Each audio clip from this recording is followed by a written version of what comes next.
Welcome to Mysterious Goings On. I am your host, J. Alexander Greenwood. Long time no hear. Goodness gracious, it's been since last year that we've spoken. Actually, it's kind of a one-way conversation unless you talk back to the podcast. But if you do talk back, I can't hear you. But anyway, that's not the point. The point is we have not put out a podcast since right after Thanksgiving, I believe. And this is chapter 27. That was chapter 26, and that was then. This is now. And I guess you can tell I'm a little rusty at this at the moment because I haven't recorded a show in a while. Lots of reasons I could go into. Let's see, post-election depression. That might be a good one. Holidays, then those things kick in, and that was pretty much, I was in a daze through most of the holidays. Probably doing a lot of self-medicating like, most Americans, or not most, but at least a lot. I'm also just working on my latest John Pilot mystery novel.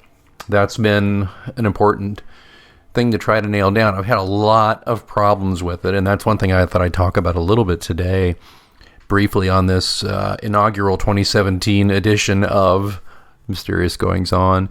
Don't forget, you can find the John Pilot Mysteries. Basically, Amazon is your one-stop shop. I hate to be defeatist, but really most of my sales come from Amazon.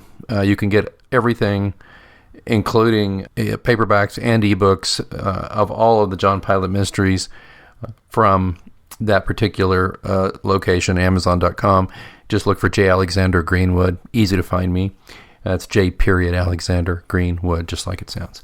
You can also find me at Barnes & Noble and Kobo and Sony and an assortment of other ebook and paperback outlets, Lulu, or you can go to Pilot's Cross, that's PILATESCROSS.com, and I'll sell you a book directly from me, and I'll autograph it to suit your order, whatever you'd like it to say. I will say it. I will write it on there. I don't care if you want me to write something just outright filthy in there. Just buy the book, and I'll write whatever you'd like in there and sign it. Well, within reason. Okay. Pilot's Rose is the next book. It's the sixth book in the... Is it the sixth book? Yeah, it'll be the sixth book in the series. And I guess I should hasten to mention that, speaking of paperbacks and books in the series, one exciting thing is that Pilot's 7, which won the Shelf Unbound award for the top 100 most notable books of 2016. It came in number 35, and unless I didn't count correctly, it was number 1 on the list of books that were collections of short stories. So this particular book, which is a collection of short stories about the John Pilot Mysteries universe, which doesn't feature John Pilot, by the way, came in number 1 there as far as collections of short stories. So I was very proud of that. And we initially released it as an ebook, and one thing led to another, and it just got a lot less expensive to create paperbacks using Amazon.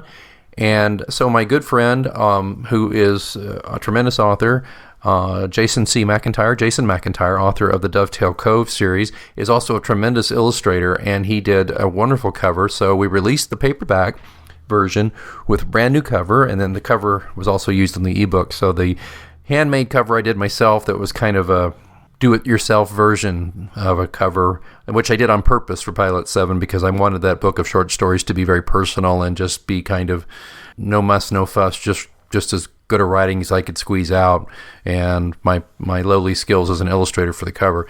But Jason came in and to the rescue when I decided I was going to go with a paperback, and he did just a fantastic job. So I would recommend you check that out, and you can order that from me, or you can get it very quickly through Amazon.com. The only place you can find the paperback of that particular book is Amazon.com, by the way. So check that out. Pilot's 7, that's PILATE'(S) numeral 7. And it is 7 short stories based in the John Pilot universe, and it came in number 35 in the Shelf Unbound magazine book of the top 100 most notable books of 2016. Okay, so Pilot's Rose, the book 6, the one that's coming after Pilot 7. So 6 will come after 7 in a way. It's kind of fun. But this is going to be a novella, and I've had more difficulty with this book than just about any other. Been a lot of start, stop, go back, rip it up, try again. I don't know if it's mental focus. I don't know if it's life. I don't know if I'm just tired. I don't know. I know what the story is, but it's hard to describe other than to tell you that it's just not, in the words of Ringo Starr, it don't come easy. Usually when I'm writing and I'm feeling really good about a story, it just kind of pours out of me. I was getting ready to say like vomit, but that's really a horrible analogy. But it does. It just pours out of me. I have no control over it. I just sit down and within a few months, I've got a book, or at least the beginnings of a book that I can start working on, revising and cleaning up, and then let my editor do his magic on. And this one, even though it's a shorter book, I'm just not having a lot of, I don't know what to tell you, other than I'm really trying very hard to get it done, because not just because I said I would do it. I mean, I know I promised this book last Halloween, and then I promised it last Christmas. I'm not just doing this because I promised. I'm doing it because I want to, and there is a story there, and it does move John Pilot along as a character and as a human being. And that, if you're a reader of the series, I think you'll know what I'm getting at. If you're not a reader of the series, John Pilot is our hero, our anti-hero or unlikely hero or reluctant hero, whatever you want to call him. And he's, for want of a better word, he's backsliding into some bad behaviors, and I'm not sure you're going to really understand as a reader why he's backsliding in this story, but you will see it in all its ugliness and interest. And for some, it's not ugly. For some, it's a return to form. I've mentioned in previous episodes and chapters, as we call them, of this little podcast, that fans are fairly down the middle about John Pilot. A lot of them like it that he settled down and married and has kids, and others don't. They'd like him to just lose the wife and the little ankle biters as quickly as possible. Admittedly, it's tougher to have wild adventures and sexy love interests when the character's married. So I don't know. That might be part of this. It may also be the Walter Mitty in me that is trying to live vicariously through this guy, and maybe I just feel guilty. I don't know. I'm really not sure. I thought maybe I'd share something with you, and it's a draft, and it's not been revised more than once, and it explains a little bit, I think, about Pilot's state of mind. I'm just going to read it to you and see what you think. And, if all of it's subject to change. But I thought it would be helpful for me to share it with you. I don't normally do this. I like to, as Stephen King says, I like to write with the door closed until such point as the book's ready for other people to look at it. But I thought I might just give you a little taste of where Pilot is. Just to let you know, this is taking place back in Key West with his friend Taters, the charter boat captain. It's a conversation he's having with him. If you're familiar with the books, you'll know what they're talking about. If you're not, you won't. I'm just going to read it, not making excuses for it. It's not finished. So this would be a lot like if I were a painter, if I said, well, would you like to come in and take a look at my etchings? No, not my etchings, just kidding. But it'd be like if I were a painter and I said, well, would you like to come in and have a look at my the sketches before I start painting? That's what we've got here. So this is an excerpt from Pilot's Rose. I will kind of read it in character, but not much. And this is a scene with John Pilot and his good friend Taters, and there might be kind of a haughty voice, and that's Simon, who is John Pilot's inner voice and inner alter ego, who takes great pride in being a smartass. So here we go. How about this? Excerpt from the first couple of drafts of Pilot's Rose. Don't hold me to them. Pilot dropped his gym bag on the floor of Trevathan's place. He inherited it when his friend succumbed to cancer a couple of years ago, but he never could quite call it his own. He hadn't changed the decor or anything, just stayed there as if he were a guest. It had the comforting faint scent of pipe smoke, or was it cigars and sea salt? "Old man smell," Simon said. In the weeks since he left Cross Township along with his wife, daughter, and son, Pilot busied himself working on a new book in the ramshackle abode of his lost friend, but both he and Kate knew the real reason he took off. Pilot had spent little time with his pal Taters, aside from a couple of dinners and one pretty respectable drinking session. He was wary of getting in the way of his sea charter friend's preparation for heart surgery to correct a valve problem. Besides, he wanted to, and financial demands pulled at him, knock out his manuscript for his new book. Dissolute as he could be with bouts of drinking, he was focused on getting himself together. Besides CrossFit workouts with Val, a tough little spitfire of a personal trainer, he'd started psychotherapy again with Dr. Sandberg. "Well, if that's the price for hanging out with Miss Yoga Pants, I guess you can go see the quack again," his inner voice Simon chided. Simon had, though, been relatively quiet, too. Taters, however, was as much a therapist as he was a friend. Now, make zero mistake, as Taters would say, Pilot enjoyed Key West, but he couldn't help but feel he'd left the best part of himself amidst the oaks in a tiny town in Nebraska. "I gotta go back," Pilot said, after pushing back from a meal of surf and turf, chased with 3 martinis. Taters looked at him, concern crossing his tan, creased face. "I know," he looked down at his plate. "Was wondering when you'd get around to figuring that out." "I miss them," Pilot said. "I'm sure they miss you, too," he said, glancing at Pilot while nibbling on a conch fritter and washing it down with a Modelo. "I just hate it there," Pilot said. "I want to live somewhere else." "Will she move?" He shrugged. "I would have thought that she would now that money's getting ironed out. The other problem is as long as I'm here, there's a target on them. Assholes come out of the woodwork looking for some payback." Taters leaned on his forearms. "I hate to be the bearer of bad news, but what's stopping assholes from going after them while you're not there?" Pilot glared at Taters, who held up his hands in surrender. "It's complicated, I get it. So, when you go in for that thing with his lawyer?" "Next week. Frechette had some shyster flying in to depose me. Can't believe that guy stole all my royalties from the book, spent half of it resort hopping on the run, and he still has the nerve to sue me for defamation because I called him a crook in the papers." Taters shook his head. "Nuisance suit. Freaking hate lawyers." "No argument there." "So after that, you go back to Iowa?" Tater said, smirking at their old joke. "Close enough, yeah," Pilot smiled back. "Back to Cross Township, Nebraska, if she will have me." "The town or Kate?" "Fuck that town. I just want to get back to my girl." "You're going to miss that hot trainer chick," Tater said, waggling his eyebrows. "She is that. However, my friend, there comes a time in a man's life when he has to reconcile himself to the fact that he isn't getting any younger, isn't getting any better looking, or getting any other ass than what he's got at home. And you know what?" Tater shrugged this time.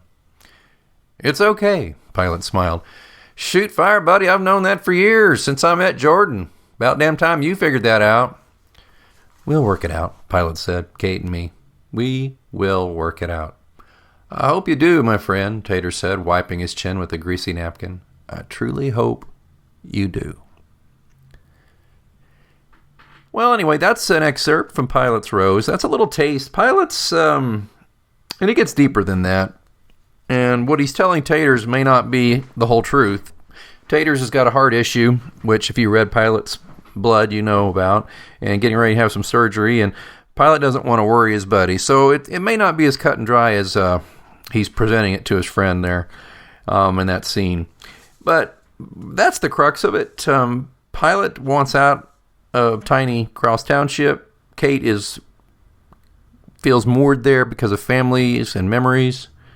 Pilot is straining against the leash quite a bit. He wants adventure. He wants to just get his money back from the guy who stole it from him from the sales of his first book, and he wants to do things with his life. He doesn't want to be stuck. He wants to move.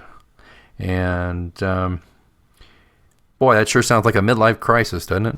Now, I don't know anything about that kind of thing. I mean, those sorts of things are completely alien to me. What about you, listener? Well, anyway, I'm working on it. The book actually is pretty close to getting that first draft in the can. I have ideas about how it's going to go and all that. I don't generally plot things out very much. I'm generally a pantser. I just kind of go by seat of my pants, but I do have an idea of the backdrop of which all of this will play out against. I guess I neglected to mention earlier, besides all the other excuses for not writing, is just that I make a living. I run my own company, and we've had a pretty down couple of months, and that's meaning that I've got to get my tail out there and really shake the trees, as I say, because basically I eat what I kill, and if I don't sell business and don't perform business, I don't get paid, and that can be difficult. And this writing lark is a lot of fun, but it almost certainly pays almost no bills whatsoever. Hell, there's some months when the royalty checks barely cover the cost of this podcast, just to be honest with you. I've had some really good sales in the past, but it's leveled off, and that's why I need to get a new book out there. So I guess I will crown that little thought with this. If you've been listening to the show and enjoy it and haven't purchased all my books, sure would appreciate it if you would. It'd be a great way to help me pay for the bandwidth to put this podcast out and to also give me a little breathing room on some other things. And if you have purchased them all, God bless you. I love you. Thank you. And why don't you tell a friend or write a review on Amazon? Take you all of 5 minutes total, just to let people know about these books and that you're enjoying it. And of course, if you know anybody who is in the film business and they'd like to option them, I'll option them cheap. All right, enough of that. I hope you're doing well. Some very challenging times right now for all of us. Even if you're very happy with how things turned out politically, our nation faces challenges, and it seems like the news is unrelentingly bleak or chaotic, at least as far as my way of thinking, which I think weighs on everybody one way or another. Or maybe you just have normal life stuff going on, and if you do, I understand that as well. I've just come off losing a family member yesterday, as a matter of fact. Not an immediate family, it's someone, extended family, who had been ill. But still difficult to see her go. And we all face that. And life can sneak up on you. Other than that, let's see, something positive I'll leave you with. Besides, please go to pilotscross.com or amazon.com and check out my work. I'm, recording this on March 31st. This will be out by, I guess, April 1st. April Fool's to you. And yeah, I was going to play an April Fool's joke, but, those don't really hold up very well on a podcast because, if you don't listen to it on April 1st, it's just kind of lame, so I didn't do it. But anyway, precisely 8 days from tomorrow, I'll be running a half marathon, which I've been training for. That also has taken some of my time. I have to train quite a bit. I'm not getting any younger, and you have to train for a half marathon a lot. And I've had to give up my beloved kickboxing regimen. I still go to kickboxing gym several times a week, but not 5 times a week like I used to. I can only go there about 2 or 3 times a week, and then the rest of the week I'm running to prepare for this. So in about a week, by the end of the day, April 8th, I hopefully will have survived and have a medal around my neck for completing a half marathon, 13.1 miles. And then at the end of April, I'm going to my hometown to go to my second Rugged Maniac obstacle course race. It's a 5K race with 25 obstacles. You're jumping over fire and climbing nets and crawling through muddy water under barbed wire. It's a blast. I love it. And let's see. So I'll do that at the end of April. And then in June, I'm doing with my daughter, my little girl. It's her first 5K. We're going to do a daddy-daughter 5K. And then towards the end of, getting towards the end of the year in September, I'll do another Rugged Maniac, this one here in town. I think that will be it. There might be a 10K also in there somewhere. I'm doing a lot of that this year. This is kind of the year of activity physically for me. It just a way of challenging myself and distracting myself from things that bug me and that kind of thing. So anyway, love to hear from you. Don't forget, you can find my blog, pilotscross.com. You can comment on our posts there. I haven't been posting there a whole lot. Probably the most immediate way to reach me if you just want to say hey or chime in is go to our Facebook page, John Pilot Mysteries. Just look that up on Facebook. I believe there'll be a link in the show notes here somewhere too. You can find me there very easily. And I'd love to hear from you. I'd love to hear what you think. And if you have any comments about the excerpt I just read you, I would love to hear them. Obviously, there's not a lot of strong plot points mentioned there. I don't want to give anything away. But if you heard something that interested you, or if you heard something that repulsed you, whatever, I'd love to hear what you think. I think we're getting up on almost 25 minutes here, so I think it'd be about the right time for me to just say to you, I'm J. Alexander Greenwood. You're listening to Mysterious Goings On. If you would help me one way, besides all the other ways I've begged for today, if you like this podcast, please leave a review on iTunes, a starred review. If you can't write a review, just click some stars for it. Or if you're on Twitter or on Facebook and you like it, you could share a link to the podcast and then use the hashtag TRYPOD, TRYPOD. That just tells people that it's a show you enjoy and you think they should try it out too. Again, hashtag TRYPOD for Mysterious Goings On. All right, it's been a genuine delight reconnecting with you. I promise to be a little more regular at coming at you. Pardon me for being a little rusty at all this, if you would. And until next time, I'm J. Alexander Greenwood, author of the John Pilot Mystery Series. Keep reading. No family movie night is complete without some delicious ice-cold Coke. Pick up Coca-Cola at your nearest retailer today. It's a great time to get a great deal on a new car when you get approved for an auto loan from PenFed. Our Powered by True Car rates are as low as 1.39% APR on new vehicles. Finance for a longer term to lower your monthly bill. Plus, take up to 60 days to schedule your first payment. Join PenFed and together we'll keep you moving forward. Anyone can apply. Visit penfed.org/auto or call 1-800-247-5626. To receive any advertised product, you must become a member of PenFed, insured by NCUA.